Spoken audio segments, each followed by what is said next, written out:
Estamos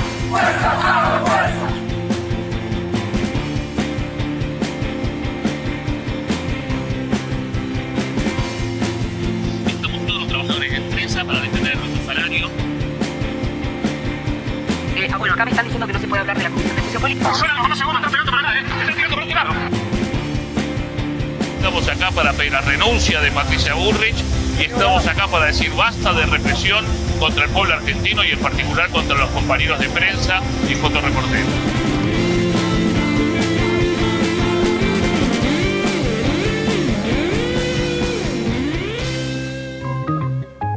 Buenos días, buenas tardes, buenas noches. Acá estamos en una nueva edición de Hey Digamos Todo, un programa para todos los trabajadores de la Vía Láctea. En general lo dice Ana, hoy no está Ana, así que me toca decirlo a mí. Bienvenido, estamos con Randy Estañaro. ¿Qué tal? ¿Cómo va? ¿Cómo andás, Randy? ¿Todo bien? ¿Todo con bien? Hernán Herrero, que volvió a acompañarnos hoy. Buenas, ¿cómo andan? Ana, no soy Ana, pero bueno, es lo que había. Y soy de Estudiantes y Ana de Gimnasia. ¿No? Obviamente, mejoró el programa, seguro. Ana hoy no pudo estar, la vamos a tener de alguna manera así como una especie de holograma, vamos a traer como el indio, va a bajar, la vamos a tener, pero bueno, hoy Ana no pudo venir por un compromiso de último momento laboral. En este caso su ausencia es por un buen motivo, que seguramente en algún momento les contaremos. Pero bueno, acá estamos, programa número 14 o 3 de la temporada 2. A mí me gusta más lo de 14, pero... 14, el loco. Suena más. Claramente. Y tenemos muchísimo contenido hoy, porque están pasando muchísimas cosas y hay muchos temas para ver. Así que empecemos con el primer tema, ¿no? El gran tema de la semana, que no es el Papa. El Papa ya fue tratado ampliamente en 14 toneladas, seguramente esté presente también acá de alguna manera. Pero el primer bloque lo vamos a dedicar a cómo sigue el plan de lucha, ¿no? Si es que sigue el plan de lucha, digamos, o si la CGT está de alguna manera preparando las condiciones para ir desembarcando o desencillando hasta que aclare, como es la famosa frase. De hecho, lo interesante de todo esto es que, bueno, tenemos el plan de lucha en curso. En una entrevista que me tocó hacerle al secretario de prensa de la CGT, Jorge Sola, me dijo textualmente, cuando le pregunté cómo seguía la cosa, etcétera, entre otros argumentos, me dijo textualmente: no podemos estar en paro permanente. Algunos creen que la resolución política la tiene que dar la CGT. Representamos los intereses de los laburantes, ponemos los reclamos. La resolución política para enfrentar a Milei hay que hacerla en el momento de las elecciones. Es decir, no sabemos exactamente el significado concreto que eso tendrá, pero da impresión de que no va a haber no hay continuidad de un plan de lucha en nombre de que no podemos hacer paro permanente y que de acá en más estamos en el problema político electoral y bueno, veremos. Nos metemos de cabeza a las elecciones. Esperemos que se caen solos, ¿no? O sea, sería más o menos la consigna. Pues sí, que las elecciones provoquen algún giro de la situación política, cosa que personalmente dudo enormemente. Hay un tema también para analizar, que es el significado del adelantamiento de la marcha, ¿no? La marcha estaba pautada para el 1 de mayo, Día Internacional de Lucha de la Clase Trabajadora, y se movió al 30. Nosotros habíamos planteado la idea que el 1 de mayo, tomado como una continuidad del plan de lucha, tenía el déficit de que era una jornada, digamos, tradicional de movilización, y que, bueno, un plan de lucha implica salir de la normalidad. Sin embargo, la adelantaron al 30, pero la duda es si es para fortalecer o debilitar la jornada, porque si lo hubieran adelantado al 30 con un paro, claro, entonces facilitar la movilización. Mejor un 30 con paro, con movilización, que un 1 de mayo de conmemoración y nada más. Pero no, la adelantaron al 30 sin paro, lo cual da un poco la pauta de hacia dónde va la CGT en el periodo inmediato, de ir más o menos desencillando hasta que aclare, cuando en realidad, y ahí es interesante para ver, los problemas son cada vez más grandes, porque venimos de un cierre de un acuerdo con el Fondo Monetario Internacional que incluye una serie de reformas que vamos a analizar, algunas de ellas hoy, otras más adelante, pero que son de una ofensiva brutal contra los trabajadores, los jubilados, y no solo eso, sino que venimos de una inflación del 3,7 de marzo y de un acuerdo con el Fondo Monetario que puede claramente implicar una espiralización inflacionaria.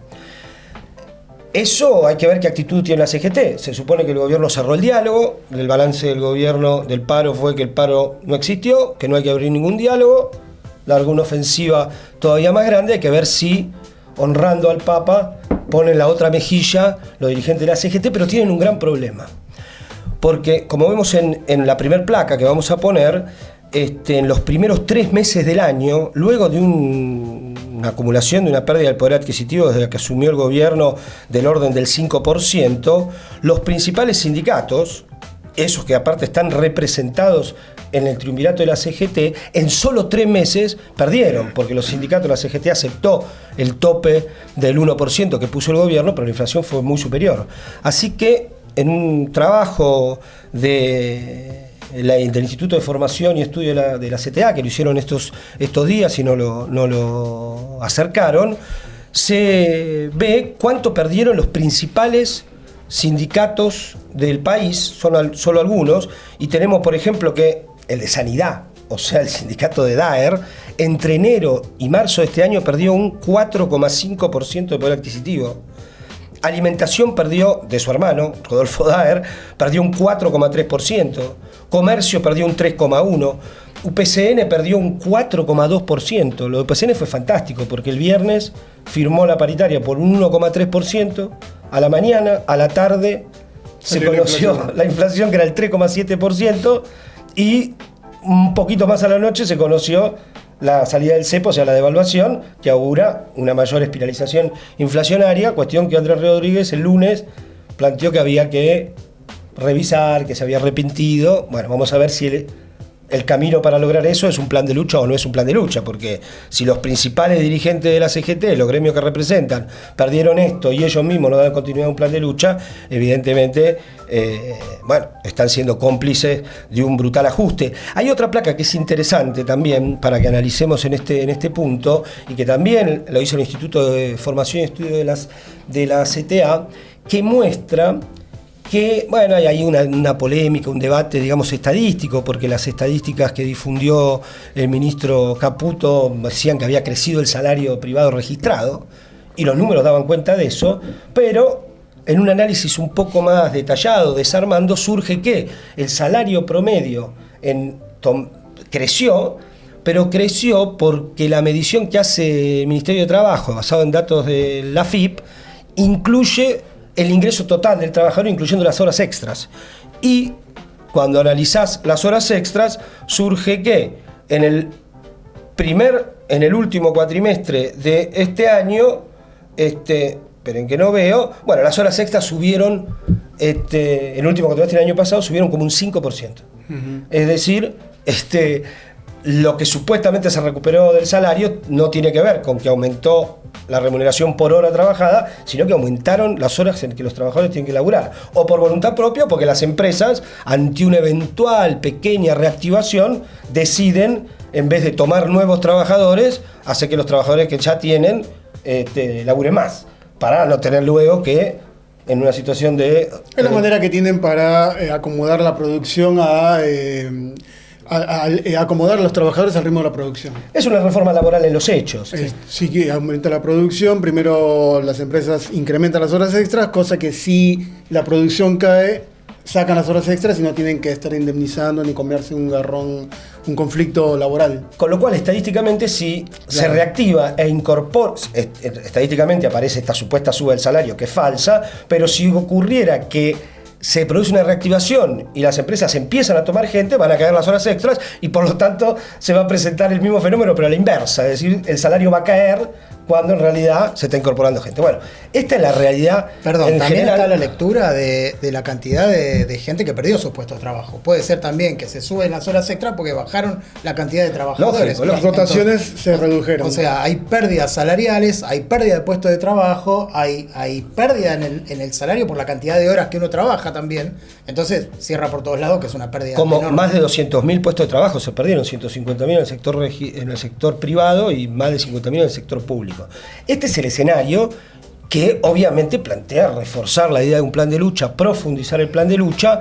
Vamos a ver qué ocurre. Había informaciones dando vueltas que luego a mí me las desmintieron recién hace unos minutos, pero que la CGT estaba pensando reunirse el miércoles, no está confirmado, no para discutir cómo sigue el plan de lucha, sino para discutir cómo homenajean al Papa. Es decir, Prioridades. Es decir, metió la sotana y no sería extraño que sea un salvoconducto para abandonar el plan de lucha. Tenemos ya un caso que es el de ATE, de Aguiar, que el miércoles tenía una jornada de acción, de medidas, de huelgas y la suspendió por duelo. Es decir que no hay que hacer lío más porque ya se murió el Papa. Como murió el Papa, entonces no hagamos lío.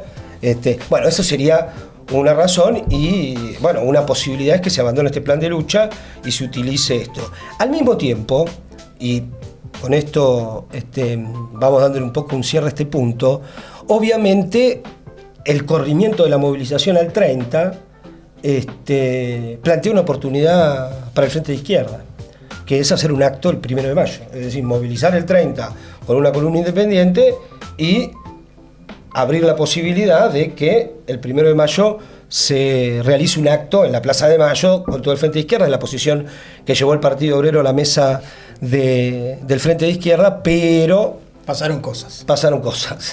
¿Qué pasaron? Bueno, algunas organizaciones del Frente de Izquierda dijeron que no se podía, que había una agenda muy cargada, pero una de las organizaciones más importantes del Frente de Izquierda, el PTS, que dijo eso en la reunión, al día siguiente publicitó que ya tenía un acto armado en Ferro. Así que bueno, por el momento el Partido Obrero sí convoca a la Plaza de Mayo, al poder político, a utilizar la jornada como una jornada de lucha. Un detalle, la CGT no va a hacer acto ni va a haber oradores, es decir, no van a hacer ningún mensaje, va a ser una especie de Como el del año pasado. Como el del año pasado, una especie de peregrinación. Bueno, el Partido Obrero, y sigue insistiendo a la convocatoria del conjunto del Frente de Izquierda, sí va a poner un acto, sí va a poner oradores y sí va a plantearle al poder político la agenda que hay en materia de reclamos de los trabajadores contra la represión, contra el ajuste en el Día Internacional de Lucha de la Clase Trabajadora. Me parece que es un debate interesante. Todavía estamos a tiempo, ¿no? Siempre se puede redireccionar y volver y no dejar pasar la oportunidad de hacer un acto unificado del Frente de Izquierda en esta situación política. No nos detenemos a pesar de la muerte del Papa. Digamos. No, al revés. Vamos por más, porque el escenario mundial es de guerra, de crisis, de más ajuste, como analizamos la vez pasada. Bueno, veremos qué pasa con este plan de lucha. Este es el escenario y refuerza, me parece, la importancia de que todos los sindicatos de base se pronuncien por la continuidad del plan de lucha. No es menor, porque la CGT también actúa condicionada. Entonces, decir esta boca es mía, decir, no sé, el CIPREVA, como nosotros planteamos en la asamblea sobre la que vamos a hablar más adelante, nos tenemos que pronunciar hoy mismo para que la CGT dé continuidad al plan de lucha, como lo hizo Aceitero, como lo hizo el SUDNA, como lo hace AGD, me parece que es una tarea de la etapa. No hay que soltar, como se dice, la presa. Hay que seguir planteando la necesidad de una continuidad. Bueno, este es el escenario, esta es la realidad, seguimos perdiendo salario, vamos a ver si la CGT se baja del caballo o si sigue adelante. Perfecto. Bien. Vamos al segundo bloque. ¿Con qué vamos? Y el segundo bloque lo tenemos cargado, porque hay muchos conflictos, hay muchos temas. El primero de ellos es que estamos en esta semana, lo dijimos en el último programa, está habiendo elecciones en la Asociación Gremial Docente de la UBA, con la novedad de que Ileana Chelotto, luego de creo que 2 mandatos o 3, deja su lugar a la compañera Laura Carboni, y es una elección muy particular. Ayer yo estuve, porque ya comenté, soy afiliado. Se está dando en el marco del plan de lucha, un paro de 48 horas, porque ahí veíamos en la placa, los docentes universitarios en estos 3 meses perdimos el 5,3% del salario, luego de ya haber perdido más de 30 desde que asumió Milei, luego de haber perdido 20 adicionales desde el 2015. Pero bueno, escuchemos el audio de Laura y lo comentamos. Soy Laura Carboni, miembro de AGD-UBA, Sindicato de la Docencia de la Universidad de Buenos Aires, que en esta semana se encuentra realizando elecciones para renovar la mesa ejecutiva y todas las comisiones directivas de las diferentes unidades académicas de la universidad. De hecho, en este momento me encuentro en el Carlos Pellegrini, acabamos de cerrar la mesa de este día. Y las elecciones se dan en el marco del plan de lucha que venimos llevando adelante y que consiste en esta semana particularmente en un paro por 48 horas el día martes 22 y miércoles 23. El paro está motivado, obviamente, porque las exigencias en cuanto a nuestro aumento salarial no han sido cumplidas. De hecho, nuestro salario se viene deteriorando desde noviembre del 2023. Contabilizamos algo así como una pérdida de entre 35 y 40%. Lo mismo en cuanto a las condiciones laborales. Y hasta el momento hemos tenido solamente durante estos meses un aumento del 1,2 y 1,5 durante los meses de enero y febrero, pero ningún aumento en el mes de marzo y tampoco parecería que haya un aumento para el mes de abril. Con un gobierno que ataca a la universidad, eso se ha visto el año pasado, retaseando, congelando, quitando presupuesto universitario, pero que también motivó una respuesta por parte de la docencia muy firme durante el año 2024, que además de paros, abrazos, clases públicas, como las que hizo AGDUBA en Plaza de Mayo, también implicó 2 enormes marchas universitarias que puso ante los ojos de toda la sociedad la situación que nos encontramos viviendo. La docencia sigue en lucha, sigue reclamando su recomposición salarial, pero también en ese marco vamos con las elecciones para nuestro sindicato. En mi caso particular, soy miembro de la lista de unidad docente, candidata a secretaria general. Bueno, testimonio de Laura. Mañana viernes terminan estas elecciones y bueno, el sindicato AGD tiene ya más de 20 años. Es un sindicato que se ha transformado en una referencia muy fuerte en la Universidad de Buenos Aires y no solo, lo decíamos también en el programa pasado, no solo para la docencia, porque es un sindicato combativo de lucha, sino también para el conjunto del movimiento obrero, porque es una voz del clasismo en el país. Y de hecho, los compañeros que conducen la AGD, la lista naranja, también en las elecciones de Conado Histórica consiguió el 42% de los votos, que fueron hace 1 o 2 semanas, pero bueno, por un tema estatutario del reparto federativo, eso implicó que han obtenido el 26% de los congresales, que también es un avance importante. Algo que omití, y esto es importante también, el paro que menciona Laura, lo convocan Conado Histórica y Conadu, no así FEDUM, que es el gremio de base de la CGT en docentes universitarios. Es minoritario, más débil, pero ahí tenemos otro elemento que también sirve para ver cuál es la actitud que iba a ir tomando la CGT en los conflictos particulares, ¿no? Sí, con una orientación más que clara, ¿no? Porque en varios frentes están trabajando de la misma manera. Ir desmontando. Totalmente. Bueno, terminamos con AGD, veamos la elección. Laura, una compañera docente en el Pellegrini, en el CBC, esperemos que las urnas ratifiquen esta conducción clasista y tengamos a Laura Carboni como secretaria general de AGD. Seguimos en docencia igual. Seguimos con la docencia, sí, y viene Ana. Viene Ana. Bueno, Ana no pudo estar, pero uno de los puntos que iba a abordar ella nos los ha preparado en forma remota, haciendo honor a la virtualidad que heredamos de la pandemia, y nos mandó un video contando la situación de uno de los sindicatos docentes más importantes del país, no en términos numéricos, sino en términos políticos, porque han tenido conflictos y demás, que es el de ADOSA, que escuchemos a Ana y después comentamos. Es una lucha muy importante que para nosotros marca un punto de inflexión en el periodo, ¿no? Buenas noches, hoy les preparé un informe sobre el conflicto docente en Santa Cruz, que bueno, viene con un poquito de delay porque es algo que sucedió el mes de febrero y marzo, pero no queríamos dejar de mencionarlo porque bueno, fue una lucha que rompió con todos los moldes de la docencia en todo el país. No solamente por su organización y su conformación, sino también por todos los logros que obtuvo. Bueno, primero vamos a comentar que el 3 de enero se realizaron las elecciones en ADOSAC, que es el sindicato docente de Santa Cruz, y ganó la lista número 7, multicolor, que está encabezada por César Alegre, Adriana Astolfo y Miguel del Pla, que también son paritarios. Bueno, esta nueva conducción puso el sindicato a disposición de las y los trabajadores docentes y convocó a congresos, a asambleas, para luego pedir la apertura de las paritarias. En la apertura de las paritarias se reclama la cláusula gatillo, que es una cláusula que está atada a la inflación, al INDEC patagónico. Ustedes saben que la provincia de Santa Cruz tiene un costo de vida mucho más alto, y por eso lo que reclamaban los paritarios era justamente que los aumentos estén atados a la inflación. Esto lo consiguieron, pero lo que sucedía es que, bueno, hubo mucha pérdida salarial en todos estos años, y por eso, además de la cláusula gatillo, reclamaban la recomposición salarial.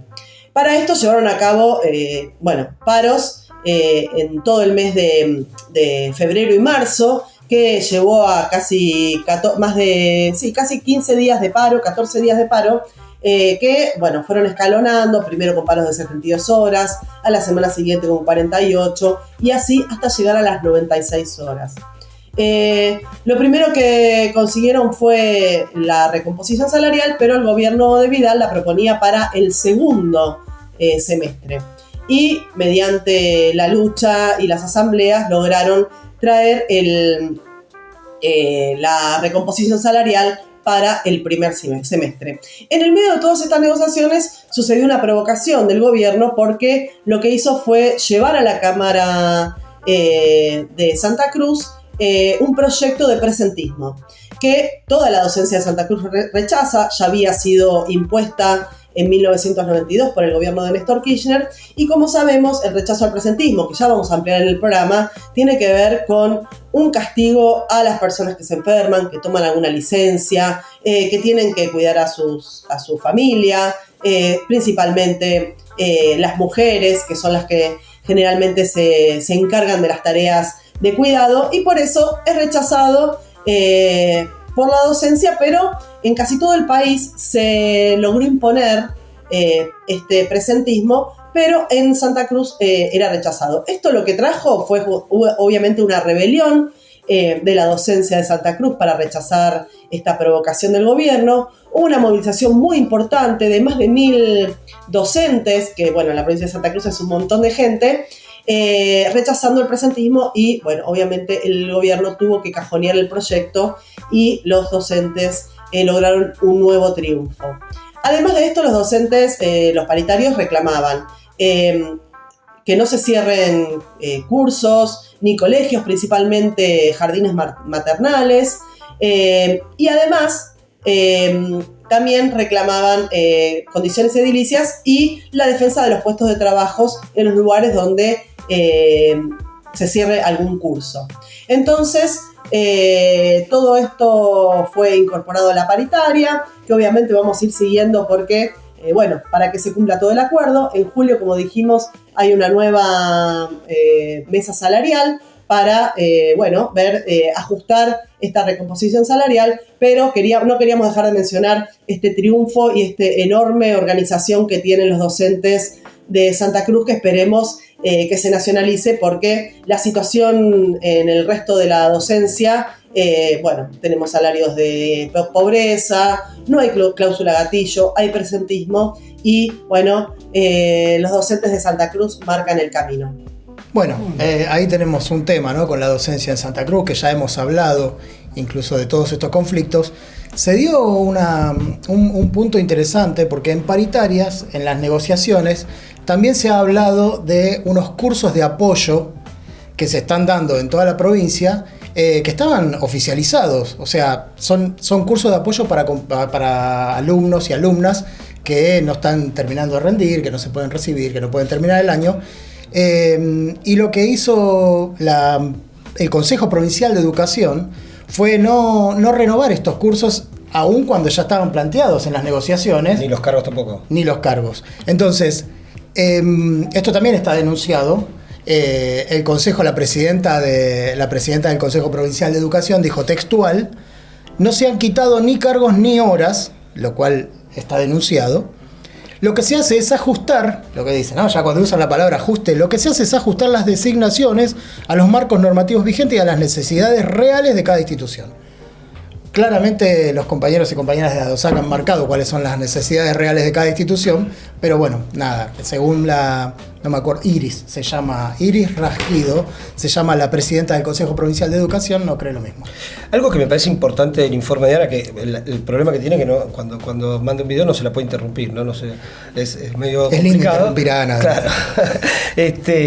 Pero una cosa que es interesante, que me parece que es clave, y por eso el título de que es una huelga que rompió el molde, es que en un momento Ana dice que el plan de lucha fue con paros escalonados de 24, 48, 72, 96 horas. Es lo contrario a lo que está haciendo ahora la CGT, que de un paro de, digamos, una acción gremial de 36 horas, prácticamente un paro de 36 horas, pasamos a una marcha de 2 el 30 de abril. Es decir, está desescalonando cuando la huelga de docentes de Santa Cruz, que es un sindicato de OSAC que está conducido por una lista opositora a la conducción de CETERA, de la CTA de Yasky, mostraron que el método es ir escalonando y que por abajo hay voluntad de lucha. Eso está, me parece, completamente fuera de discusión. Bueno, así que gran huelga, y bueno, y esto del problema de la indexación, de la cláusula gatillo, me parece que... Y con un método que vamos a ver ahora si se repite y de qué manera en el conflicto que encara la UOM. La Unión Obrera Metalúrgica, se supone que ahora ya entró en la primera etapa de su conflicto salarial, que votó hace 2 semanas y media en Mar del Plata, en un congreso de delegados al que asistieron representantes de 50 seccionales de todo el país, y que resolvió primero, como primer paso del plan de lucha, hacer durante 10 días asambleas en los lugares de trabajo, en los establecimientos, en las fábricas, para luego pasar a un paro de 24 horas, luego un paro de 72 horas, y por último, un paro de 48 horas, perdón, y por último un paro de 72 horas, escalonado también. En el caso de la UOM, lo que se reclama es una recomposición. La UOM firmó una paritaria que hacía un recorrido de noviembre a marzo. La firmó en enero, el gobierno la pisó, nunca la homologó recién en marzo, a fines de marzo. Y a fines de marzo ya la inflación no era para nada, por más que los datos no estuvieran todavía públicos, no era para nada lo que se creyó. ¿Por qué? El acuerdo que firmó la UOM iba desde el 5,5% de noviembre al 1% en marzo. Claro. Cosa que efectivamente se entregó al 1% de marzo. Y además hubo empresas que ni siquiera dieron el aumento paritario con el argumento de que el gobierno no quería homologarlo y por lo tanto ellos no lo iban a entregar. Hasta que no lo homologuen, no lo entregó nadie. Una vez homologado, tampoco estaban pagándolo algunos. En ese cuadro, la UOM reclamó casi una reapertura de la paritaria, porque el 1% en particular y 1,5% en febrero, que ya perdió contra el 2,4% de febrero, reclamó la reapertura. Las empresas dijeron, ya está firmado, adiós. Perdón, la homologaron cuando ya era a la baja. La homologaron cuando era a la baja, claro. Claramente tenía ya 2 meses a la baja, ahí la homologaron. El cuadro es de provocaciones constantes de las empresas, tanto de la rama metalmecánica como de la rama siderúrgica, sobre los trabajadores de la UOM. Digo, para que tengan una idea de qué es lo que se está enfrentando ahí, ¿no? Techint, en su planta de Ramallo, la conocida como Sabio, ya avisó, y de hecho está implementando en este momento, suspensiones rotativas, que significa que los trabajadores están cobrando entre el 70 y el 80% del salario, y este escenario lo plantea Techint, por lo menos en esa planta, hasta mayo incluido y eventualmente junio. A esos mismos trabajadores ya les sacó un premio por productividad, y lo reemplazó por un bono de 400.000 pesos, que no tiene nada que ver con ese premio. Era un premio que se daba anualmente, y que era muy superior a este bono que la empresa dice que compensa de esa manera o reemplaza al premio que está dejando de lado. Este cuadro de Techint sucede cuando uno podría ver los balances de Techint, y en el año 2023 ganó 100.000 millones de pesos, produciendo 500 toneladas menos de acero ese año. El balance de 2024 aún no salió, pero todo el mundo estima que son mayores las ganancias de Techint respecto a las de 2023. Y aparte coparon el Ministerio de Trabajo, ¿va? La Secretaría de Trabajo. Coparon el conglomerado, el monopolio, el pulpo Techint, copó la Secretaría de Trabajo. Son juez y parte. En ese cuadro es donde dicen no tengo dinero y por lo tanto vamos a suspensiones. Es una provocación constante, intentos permanentes de modificación del convenio, de la forma de trabajo. Ese es el cuadro en la rama siderúrgica. En la rama metalmecánica es muy parecido en este momento, porque ahí también hay suspensiones, despidos. El propio Abel Furlan, que es el secretario general de la UOM nacional, declaró que ya se perdieron 20.000 puestos de trabajo en el 2024 y que cree que este año se podrían llegar a perder entre 30.000 y 50.000 nuevos puestos de trabajo. Una masacre. Una masacre laboral. Entonces, mirá si la UOM no precisa del acompañamiento de la CGT en un plan de lucha más general. Porque el problema de la UOM industrial, de un gremio industrial como la UOM, es el mismo problema que tienen los compañeros del SUNEM con las empresas productoras de neumáticos, y los compañeros de otros sindicatos industriales, donde el descenso de la Morbillo, el descenso de la producción industrial vinculada con la recesión y vinculada con la importación está haciendo pelota en los puestos de trabajo, y las empresas lógicamente descargan desde su óptica y lógica es que la crisis la paguen mis trabajadores, no yo. Y acá viene el problema de la orientación más general de la UOM, en el sentido de que la UOM está trabajando, dice, los salarios son miserables, nosotros no vamos a pelear con las empresas para dar vuelta a estos salarios de miseria, pero al mismo tiempo, en su posición más programática, ubica a las empresas dentro del paquete de los que somos víctimas de la política importadora, antiindustrial de Milei, al que le reclaman una política industrialista, ¿no? Como el debate que ahora vamos a ver de Cipreva. Los trabajadores empresarios serían. Que están siendo golpeados. No, trabajadores y empresarios. Golpeados todos por la misma política y por lo tanto con la posibilidad de tener alianzas circunstanciales para enfrentar al enemigo común. Eso es un camino de derrota para el movimiento obrero. Y quizás una de las enseñanzas más importantes que tenga este conflicto es eso. Es cuál es tu posición programática. Si vas a ir acompañando a las empresas en relación al conflicto que las empresas tienen como patronal, con el gobierno, que se dirime en otro ámbito, con otros intereses en juego y con otro tipo de toma y daca, respecto de los trabajadores que tienen sus propios problemas, sus propios intereses y que son recontra urgentes. Estamos hablando de salarios de 800.000 pesos, 700.000 pesos en la categoría más baja del UOM. Entonces, creo que ahí hay donde hay que apuntar, y es el debate que creo que se abre en este momento en el movimiento obrero en relación justamente a lo que vos decías, Alfonso, antes, en relación a lo que es la posición de la CGT en este momento, si sigue el plan de lucha o simplemente lo da de baja. Tenemos un audio, tenemos un testimonio de Miguel Díaz, dirigente de la agrupación El Mandril y de las agrupaciones metalúrgicas clasistas, que es exdelegado de Siderca, ¿no? Así que escuchemos el audio. A ver. Buen día, soy Miguel Díaz y paso a resumir un poco la situación de UOM. Que hace 2 semanas en el Congreso General de Delegados de Mar del Plata se resolvió un plan de lucha con paros escalonados de 24, 48 y 72 horas y que no tiene fecha definida, así como tampoco tiene fecha definida los 10 días de asamblea que se van a realizar en las diferentes plantas. El sector perdió 20.000 puestos de trabajo en el último periodo y se vislumbra que puede perder 50.000 o 70.000 más, así como venimos perdiendo salario en cada paritaria, porque a pesar de que Furlan vino a recomponer lo que supuestamente había perdido Caló y quiere recomponer el salario en base al índice de precios del consumidor, por más que las empresas accedieran a esto, no llegamos a cubrir el precio de la canasta familiar y tenemos básico por debajo de la línea de pobreza. Los básicos debajo de la línea de pobreza son la política de las empresas. Totalmente. De la línea de derrota, de ir atrás de las empresas, que obviamente va a tratar de descargar la crisis sobre los trabajadores.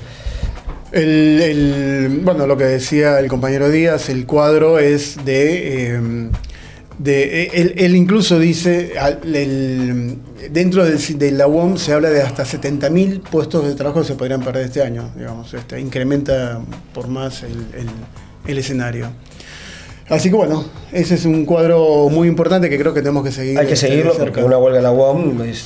Una cosa importante que dice Miguel es que no sé la palabra que usa, sin fecha. Es decir, es un plan de lucha. Claro, es un plan de lucha que es de 24, 48, 72, pero no tiene fecha ni de la 24 ni de la 48. Eso es esa manera de decir, te muestro los dientes, pero agárrame que lo mato. Vamos a ver, porque... Y que sirve para todo sentarse a tiene- negociar. Lógico. Te amenazo con un paro, pero bueno, no amenazan con un paro, sino que amenazan con 24, 48 y 72. Es una amenaza que tiene un poco más de vuelo, hay que ver si la cumplen. Vamos a ir siguiendo el tema, ¿no? Así es, estamos en eso. Yendo a Morbillo, que era uno de los conflictos que justamente vos mencionabas hace un rato en relación al impacto que tiene la política industrial y comercial de este gobierno. Hay un dato, nosotros hemos seguido muy de cerca el conflicto de Morbillo en cada edición de Digamos Todo, y hay una nueva información que es relevante y es favorable a los trabajadores de Morbillo, y ha sido que el juez de la quiebra les otorgó la custodia del establecimiento y de la maquinaria. No es poco. Nosotros que venimos de un conflicto donde también logramos, no por un juez, me refiero al conflicto de tiempo argentino, el Ministerio de Trabajo nos diera esa custodia y nos sirvió de mucho como herramienta en los distintos conflictos que tuvimos mientras mantuvimos esa cuando toma. nos trató de expulsar una patota, Concretamente, usamos ese argumento totalmente, para recuperar las instalaciones, porque estábamos amparados, porque teníamos una resolución que decía que las herramientas de trabajo estaban bajo custodia de los trabajadores. Nuestra. Fue muy importante. Acá lo diga el juez del proceso de quiebra, también tiene, hasta cierto punto, hasta una relevancia mayor, porque la máxima autoridad del proceso. En aquel momento nosotros no estábamos en quiebra todavía, estábamos en la pulseada de qué es lo que pasaba con el establecimiento y con la posibilidad de seguir produciendo. Son interesantes los dos argumentos que utilizaron para convencer al juez. Digamos, su señoría dijo, bueno, ok, me cagaron, tiene razón. El primero es que los más interesados en preservar la integridad del equipamiento del establecimiento eran los propios trabajadores. Espectacular. Somos nosotros. ¿Por qué? Porque nosotros estamos apostando a que eventualmente si llega a haber producción a futuro, queremos que esto se preserve. Continúe, no es hojalata. Lo vamos a custodiar con todo. Y el segundo argumento, que creo que eso es lo que más sensibilizó al juez, es que si se paga a una empresa privada, que era la propuesta, para que haga la custodia, se sacan fondos que van a la quiebra para pagar las distintas acreencias que debe hacerse cargo a la quiebra. Por lo tanto, el fondo común para está vaciándolo pagando a la empresa privada cuando podemos costear nosotros. Nosotros nos encargamos, no hay problema. Entonces, gratis, aparte. No tanto gratis, porque con la perspectiva eventualmente de que eso se vuelva a poner a producción, es como si uno dijera una apuesta a futuro. Claro. En ese caso, lo de la gratuidad, digamos, queda por completo. Cumplimos nuestra jornada laboral, digamos, cuidando eso. Claro. Es lo que hacíamos nosotros, y es el sentido del método de la ocupación. Es casi hasta uno diría acá de Maduro que sea así. Los argumentos son tan sólidos, el juez no le quedó otra que decir, bueno, ok, vayan con eso. Y lo de la custodia lo que hace es consolidar la toma en el sentido de que siempre está sobrevolando en todas las tomas la posibilidad de un desalojo. Esto reafirma la toma y le da más viabilidad, si se quiere, en el sentido de la permanencia. Aunque siempre los trabajadores están a la espera de una respuesta del gobierno provincial. Después está todo lo otro, claro. Porque es el que tiene la llave para reactivar la empresa. Que es la reactivación concreta, por qué vía se produciría, y las negociaciones con el gobierno de la provincia, lo decíamos la vez pasada, siguen sin avanzar, sin dar un fruto concreto en relación a que la provincia le entregue a Morbillo, a Morbillo tomada por sus trabajadores, trabajos que la provincia igual encarga a otras talleres privados para hacer manuales educativos y una cantidad de información, digamos, que se imprime en el nivel de la provincia. Este sábado, en la puerta de Morbillo, hay un plenario convocado por Morbillo, el SUNA, los distintos sindicatos, para justamente organizar la intervención el 30 de abril con una columna independiente, y también, obviamente, para rodear de solidaridad el conflicto. Por eso se hace la reunión ahí, así que convocamos y ahí vamos a estar. Perfecto. Fuerza Morbillo. Fuerza Morbillo, y felicitaciones por el paso adelante, y vamos con todo ahí. Tenemos otro punto en este gremio por gremio, que el otro día charlando con Ana, etcétera, armando un poco, nos parecía que teníamos que dedicar un punto al conflicto de los jubilados. Sí, es un gremio, ¿no? Es un gremio, sí, son muchos gremios, pero bueno, son... El gremio de los jubilados. El gremio de los jubilados.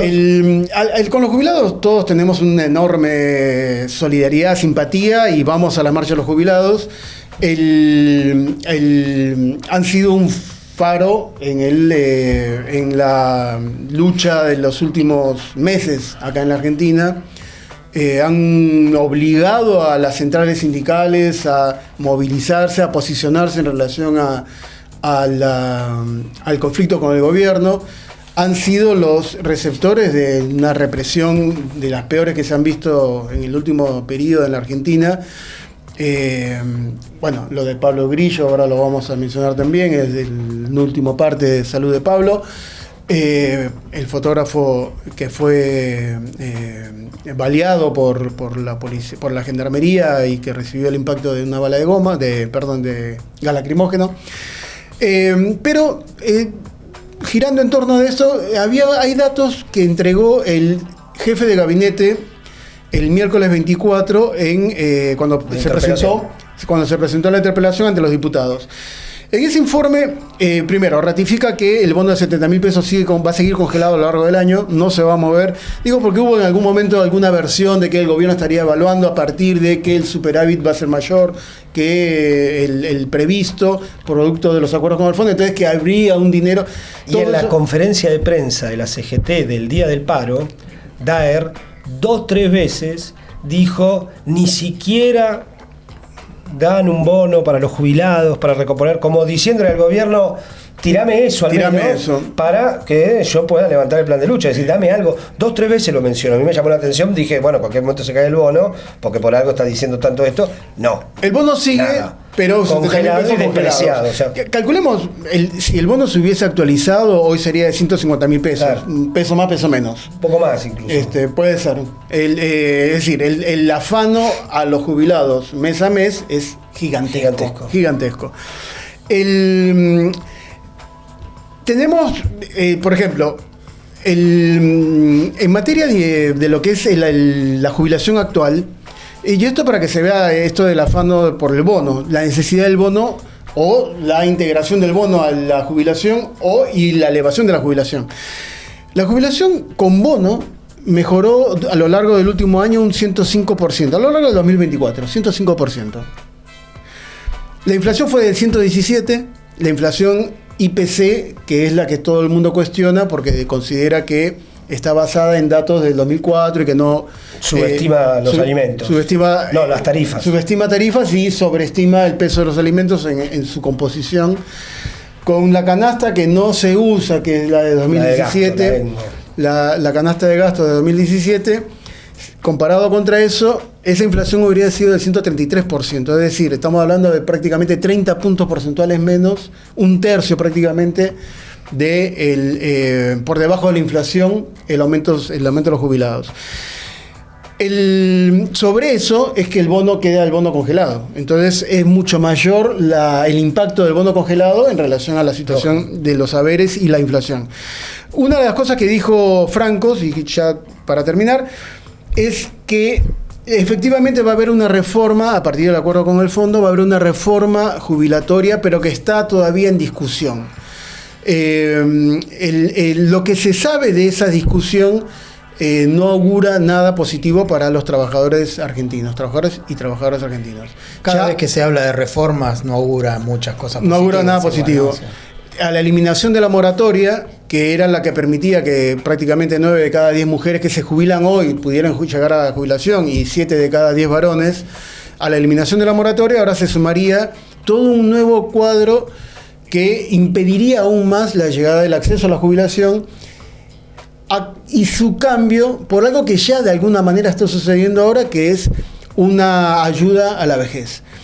Porque si uno mira los 366.000 pesos que cobra un jubilado de la mínima hoy contra una canasta de la tercera edad, incluso, que es una canasta que podemos discutirla, que está arriba del millón, entonces efectivamente ya hoy se está aplicando la ayuda a la vejez como sucedáneo, como sustituto. Como si la jubilación fuera parte de la asistencia social del gobierno, exacto, un bono, del Estado, y no una caja previsional donde vos aportás toda tu vida. Es un salario diferido. Claro, es un salario diferido. Es tu salario que lo estás difiriendo para cobrarlo en otro momento. Cambiar el carácter, la naturaleza del beneficio. Totalmente. A eso apunta el gobierno, y el sostenimiento de estas jubilaciones de miseria tienen que ver con eso, con una idea de que las jubilaciones no pueden pasar a este nivel. No puede, es parte de de la realidad y por lo tanto, con cambiarle el nombre a futuro y manteniendo los mismos niveles actuales de miseria, harían un cambio radical en la concepción de lo que es la seguridad social. Pasa a ser una guache, digamos, no que vos estás pagando. Tal cual, un beneficio que el día de mañana un gobierno te lo puede sacar. Porque te lo están regalando. Porque te lo están dando. No es tu sueldo que te está guardando, no es un ahorro forzoso, sino una asistencia social. Y en contraparte, se habilitaría la jubilación privada de forma tal de que tu salario no tenga nada que ver con ese beneficio, sino que vaya por otra cuerda. Totalmente. Entonces, bueno, son las partes. Que pagar. Tal cual. Son las patas con las que se está trabajando a futuro. Por lo tanto, el respaldo sobre los jubilados, el respaldo, el acompañamiento de las marchas de los jubilados y la extensión de esta lucha a todos los ámbitos posibles es fundamental. Sí, un poco nosotros, más allá de este escenario dramático que viven los jubilados y que justifica la lucha, que tiene que ser una lucha de todo el movimiento obrero, también es importante el papel que han jugado estas 15, 20 organizaciones de bravíos jubilados que sistemáticamente se protestaron en los miércoles, a veces 50, a veces 200, a veces 300, y que, sin embargo, que muestran que con una dirección decidida, convencida, etcétera, se transformaron en un factor de la situación política. Totalmente. Porque la CGT baila al ritmo de los jubilados. Los tuvieron que recibir en Azopardo. Ellos justifican que movieron la marcha para estar el miércoles con los jubilados. Es decir, han ganado una centralidad y organizaciones que actúan con Frente Único, la mayoría el plenario de trabajadores jubilados, pero son varias organizaciones, y han logrado llenar un vacío y emerger como una alternativa que talla en la situación política. Así que gracias, tenemos que decir prácticamente a los jubilados, porque nos han permitido al resto de las organizaciones también encontrar una grieta por donde intervenir, lo del 12 y lo del 19. Y consiguieron que la CGT tenga que moverse. Lógico, también. O sea, la CGT ahora quiere desactivar la bomba tratando de pedir este bono, ¿no? O sea, diciéndole al Estado, che, el bono a ver si se lo dan o lo que fuera, es para no mover el cuerpo. Totalmente. Consiguiendo eso. Así que bueno, basta de reprimir a los jubilados, dan respuesta y reivindicamos el reclamo histórico del 82% móvil, que justamente es darle a la jubilación la naturaleza que tiene, que es un salario diferido. Es nuestro, no es de ellos. Y la intangibilidad de los depósitos del ANSES, porque por otro lado, un bocato de cardenales que tienen ahí entre ceja y ceja el gobierno es el Fondo de Garantía de Sustentabilidad, que ya el Fondo Monetario planteó que hay una guita. Hay que manotearlo. Que hay que manotearlo, así que mucha alerta, es plata nuestra, de los trabajadores activos y pasivos cuando nos toque. Bueno, vamos con el tercer bloque. Vamos. Y vamos acelerando el tercer bloque, el nuestro, digamos, el del gremio de prensa. El de los trabajadores precarizados de prensa. El de los trabajadores de prensa precarizados. Que, bueno, vamos a recorrer 3 puntos. Uno que tiene que ver con que el 3 de mayo es el Día Internacional de la Libertad de Expresión. Y ahí vamos a agrupar 3 puntitos. El primero de ellos es seguir planteando fuerza a Pablo Grillo. Totalmente, sí. Tenemos el estado, el informe, ¿viste? Las novedades respecto de la salud de Pablo Grillo. Continúa estable en terapia intensiva, lo que dice estoy leyendo justamente el parte. Del lunes, ¿no? Del lunes. Está con antibióticos de forma profiláctica y hasta el sábado estaba teniendo una pérdida de líquido cefalorraquídeo, pero ya eso se fue mejorando, lo están manteniendo estable y lo van a seguir observando. Hasta el miércoles, según la evolución que tenga, evaluarán si se repite el procedimiento quirúrgico. O sea sigue delicado. Está estable, pero está en un estado delicado, ¿no? Así que fuerza Pablo. Bueno, totalmente. Fuerza Pablo, por eso. Hay 2 temas más, uno de una gravedad muy importante. ¿Cuál de todos? Bueno, que voy a plantear, que es la agresión que sufrió Navarro. Roberto Navarro sufrió una agresión cobarde por la espalda, que lo tiene internado, y que el CIPREVA y obviamente todas las organizaciones sindicales y vinculadas con la lucha por la libertad de expresión repudiamos, y no solo repudiamos, sino que atribuimos al gobierno, porque hay un tuit, esto pasó, ¿cuándo fue? El lunes. El lunes. Esto ocurrió el lunes, y el viernes Milei había tuiteado había hecho un tuit de los que él acostumbra hacer, acusando a los periodistas de ensobrados, pasando por alto a Jonathan Viale, que es el único y verdadero ensobrado por el gobierno, pero el tuit de Milei decía explícitamente, y no lo estoy pudiendo ver, lo de no los odiamos demasiado todavía. Claro, que la gente hay que odiarlos más. Te lo leo si querés. Léemelo, por favor. Te lo leo para que... Periodistas mentirosos es el título, ¿no? No tiene bajada, nada, va directamente al hueso. Había creído que en una gran parte del periodismo había llegado a su máxima expresión como basura mentirosa. Habla usted, yo no soy periodista, ¿no? Pero expresión como basura mentirosa con el tratamiento de la reducción de la pobreza. Me equivoqué, me quedé corto.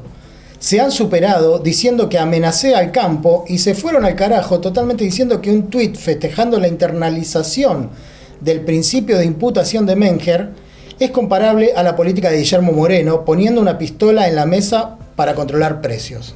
Hasta ahí es grave, ¿no? Se pone peor. En definitiva, creo que la gente no odia lo suficiente a estos sicarios con credencial de supuestos periodistas. Si los conocieran mejor, los odiarían aún mucho más que a los políticos. Chao.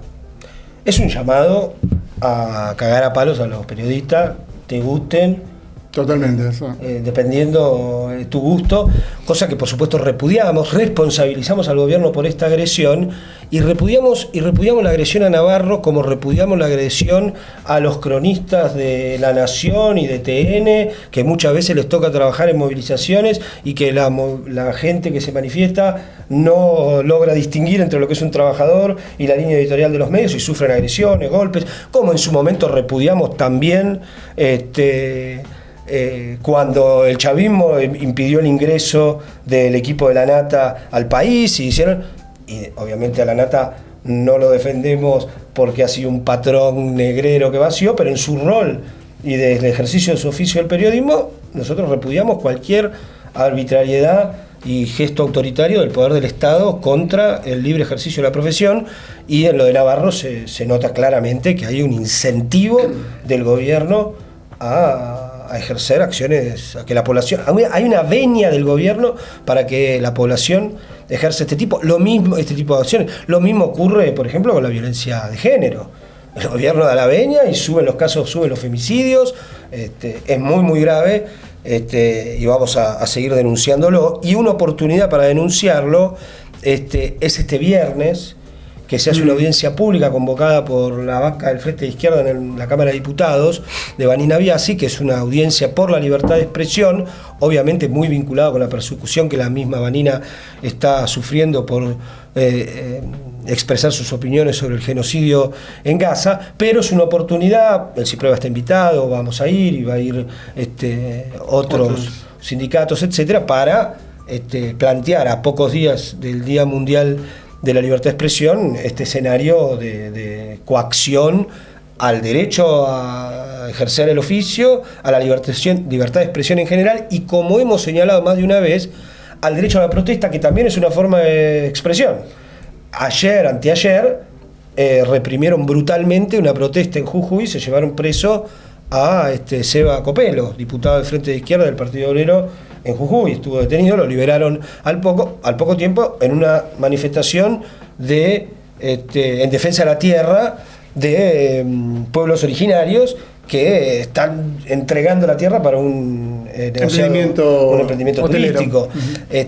Así que bueno, se está recrudeciendo eso y convocamos también a la audiencia. Bueno, esto es el primer punto. Segundo punto, paritarias. Paritaria de prensa, un triste punto que tenemos en común en todos los programas, porque no podemos traer una buena.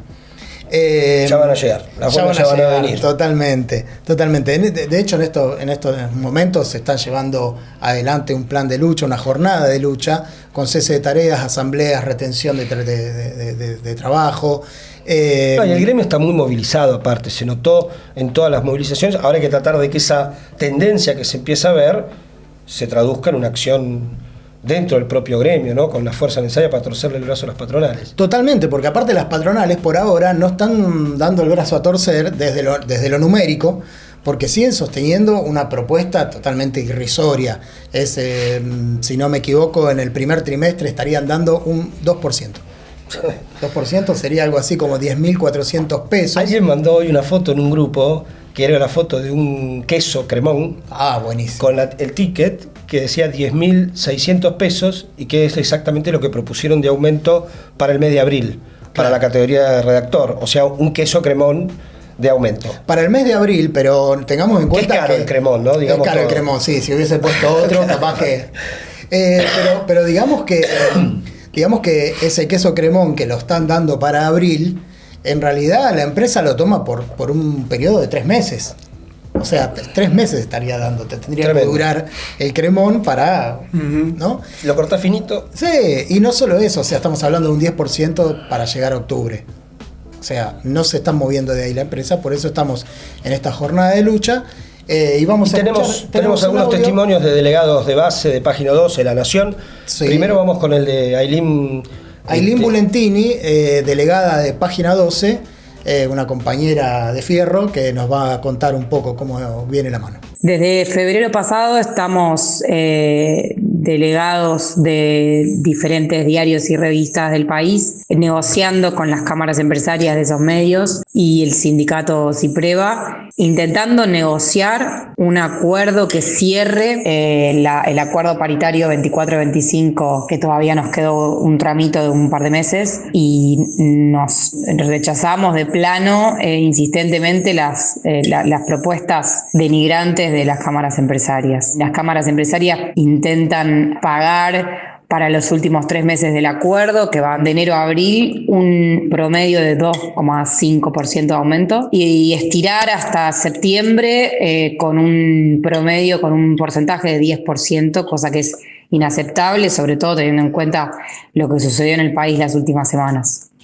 Bueno, Ailín dijo todo, pero le falta decir algunas cosas más que tienen que ver con la vida misma del trabajador de prensa. Creo que lo cuenta muy bien en un segundo audio que escuchemos ahora. Escuchemos el segundo audio. Entendemos que a lo largo de los años, de la historia, los empresarios de diarios y revistas no han hecho más que aprovechar cada momento que atravesó la economía doliente del país en su favor. Y para precarizar aún más nuestra profesión, nuestro oficio, y hacer, seguir haciendo diarios y revistas cada vez con menos plata. Por supuesto que la calidad de esos medios está en detrimento todo el tiempo, porque las trabajadoras que los hacemos, en este momento en particular, somos trabajadores y trabajadoras ultra precarizados, multiempleados, con empleos absolutamente precarizados todos, pero 2, 3 empleos, más de 12, 14 horas de trabajo mental y de poner el cuerpo, imposible sostenerlo de esta manera, porque a eso nos están obligando. Están haciendo desaparecer el oficio con salarios promedio que no superan los 600.000 pesos, que en la mayoría de los casos apenas pasan los 500.000 pesos en mano. Es inaceptable y estamos entre el transcurso de un plan de lucha para hacerles entender que somos trabajadores y que necesitamos comer de nuestro trabajo. No dejemos pasar, lo vamos a decir una y otra vez, que Ailín es delegada en Página 12 y el patrón de Página 12 es el Grupo Octubre, que es Jorge Santamarina, que es el dirigente del SUTER, que es miembro de la comisión directiva de la CGT. Nosotros hemos formulado como posición de la Naranja de Prensa muchas veces el reclamo de que Santamarina sea apartado de la conducción de la CGT porque es incompatible su función de dirigente sindical con su función de empresario, y ni hablar de empresario hiperexplotador, e incluso ha tenido actitudes de persecución sindical. Ya lo dijimos, a Poli, otra ex delegada, ahora miembro de la comisión directiva del CIPREVA, como salió delegada en Página 12, la echó de la radio. Durante muchísimo tiempo se negó a recibir a los delegados para discutir salarios y las condiciones de laburo, y el otro día en la asamblea ordinaria un compañero, ahora no recuerdo quién fue, mocionó que el CIPREVA debe llevar esa posición a la CGT, que debe ser separado Santamarina, y ratificamos esa posición, y bueno, la mesa lo tomó, hay que ver luego si se lleva adelante, pero está claro que es incompatible.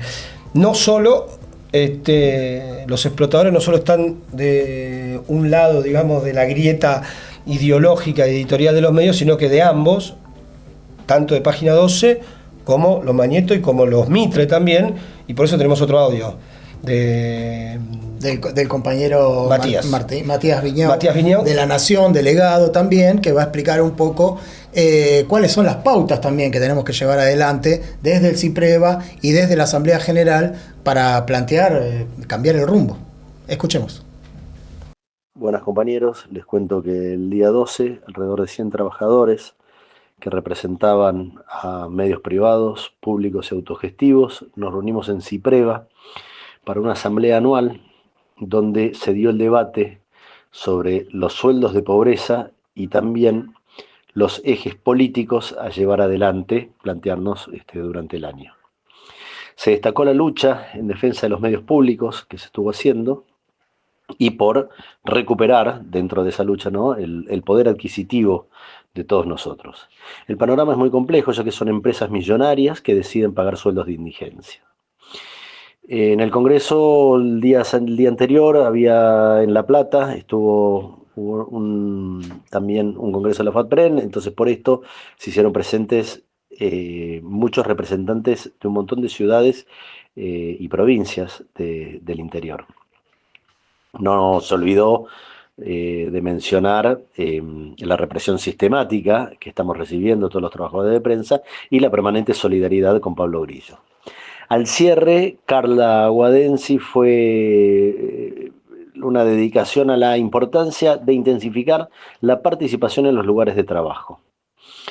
El debate duró cerca de 3 horas y se declaró la emergencia salarial, que no haya más trabajadores de prensa bajo la línea de pobreza, que a los 80 años de la fundación de TELAM reivindicar la lucha de los laburantes, trabajar para que vuelva a funcionar como una agencia, destacar la cobertura en Malvinas de Gritos del Sur, repudiar los asesinatos de los periodistas en Gaza y sostener las acciones de Argara, junto con Argara, ¿no?, contra la represión de este gobierno y de Patricia Bullrich.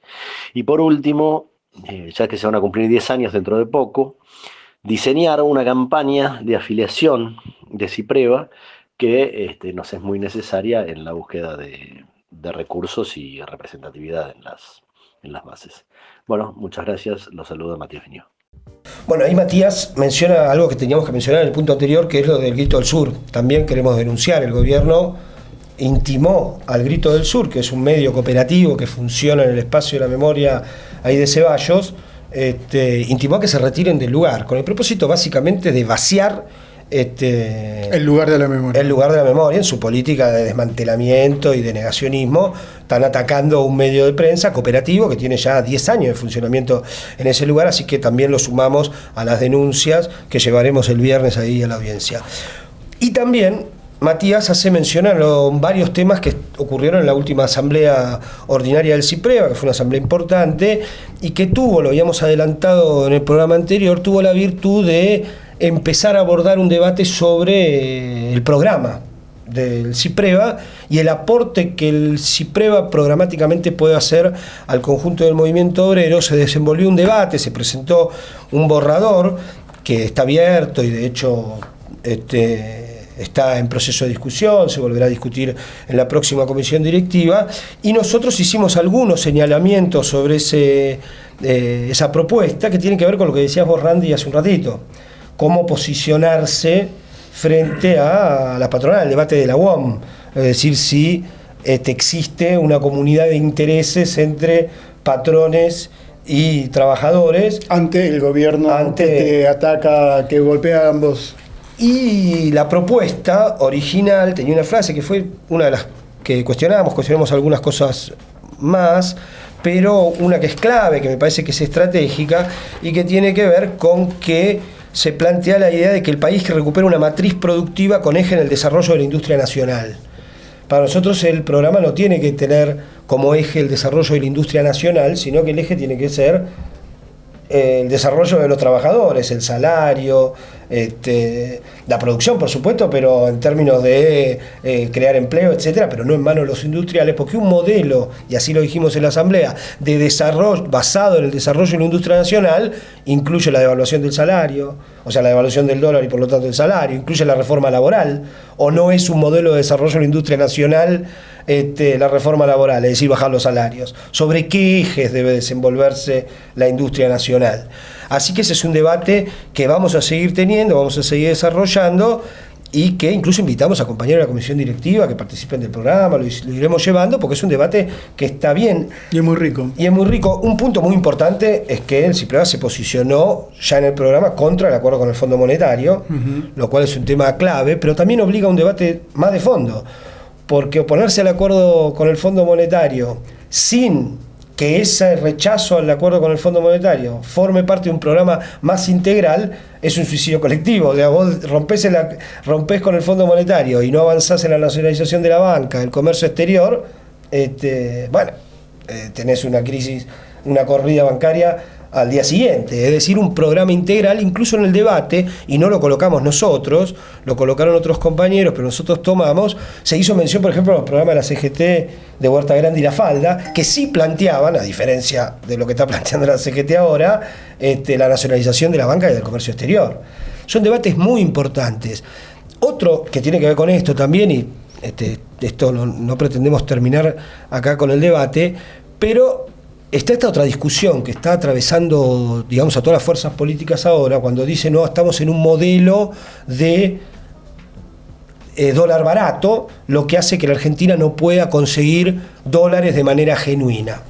¿Cómo se consiguen los dólares de manera genuina? Entonces, devaluando. Está esta discusión en la que se debate todo el movimiento obrero, si es que la salida, y es la salida que sugiere el quisilofismo y el peronismo, cuando vos decís el dólar está atrasado, lo que está diciendo es que hay que devaluar. Bueno, ¿hay que devaluar? Bueno, capaz que hay que devaluar si controlás el comercio exterior, controlás la banca y por lo tanto los beneficios competitivos que te genera una eventual devaluación se utilizan no para depreciar el salario, sino para mejorar el salario, industrializar, etcétera, etcétera. Siempre está de fondo el problema del poder, de qué clase social es la que gobierna. Bueno, son los debates que hubo. Fue interesante, y es interesante y saludable que los sindicatos discutan esos ángulos, discutan poder, discutan lucha de clases, discutan posicionamiento de esa naturaleza. Así que saludamos ese debate y lo seguiremos dando fraternalmente, como se dice, pero bueno, siempre parados desde el lugar de la defensa de los intereses de los trabajadores, que me parece que es lo que tenemos que defender en los sindicatos. De hecho, me cuesta sentir que me tengo que alinear con Daniel Vila para luchar, ¿no? O sea, lógico, es la industria nacional. Porque cuando fue la baja de la pauta oficial, recayó en nosotros. Tuvo ese debate, está muy bien eso, porque es el mismo punto, el de la pauta nacional. ¿Qué había que hacer? ¿Salir a decir que le devuelvan la pauta a Bañeto, que le devuelvan la pauta a Vila, o teníamos que salir a decir que aumenten los salarios y que no reciban pauta? Que eso está puesto muy bien en el programa, que se le interrumpa la pauta a aquellos medios que no cumplen con el convenio y que no cumplen con las condiciones de trabajo. Bueno, un programa desde los trabajadores contra las patronales. Bueno, da para mucho, y da para desarrollar también temas vinculados con la comunicación, cómo tributar a Facebook, las plataformas para que eso vaya a un aumento de salario, etcétera. Es un debate que seguiremos teniendo, pero se nos fue el tiempo mal. Así que acá no está Ana, que nos pone ni Ana ni Tami. Nos saludamos a Nacho de la Torre, muchas gracias Nacho, a Soli también, a todo el equipo de producción. Y bueno. Y hasta acá llegamos. Hasta acá llegamos. Campanita.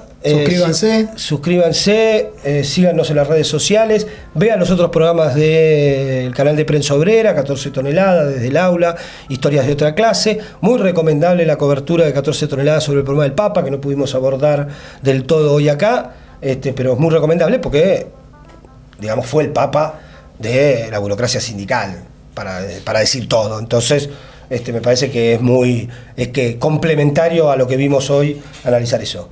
Saludos a Ana, esperemos que esté la próxima. Bueno, Randy, hasta la próxima. Hasta la próxima.